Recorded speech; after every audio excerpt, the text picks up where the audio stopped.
Hey everyone, in this video I'll show you how to add chat shortcuts to your home screen. Let's get started.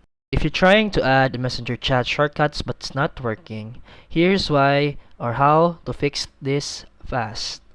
If your Messenger app is old, the shortcut option may not appear. Go to the App Store or Play Store and update Messenger.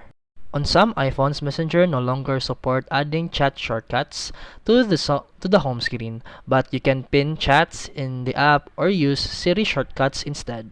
Another reason that if Messenger can't create shortcuts, your phone settings may be blocking it.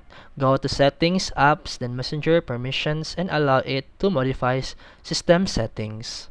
Messenger Lite or Facebook Messenger inside a browser doesn't support shortcuts. Download and use the full Messenger app for this feature. And that's it for today's video. If you found this helpful, please like and subscribe for more videos. See you in the next one.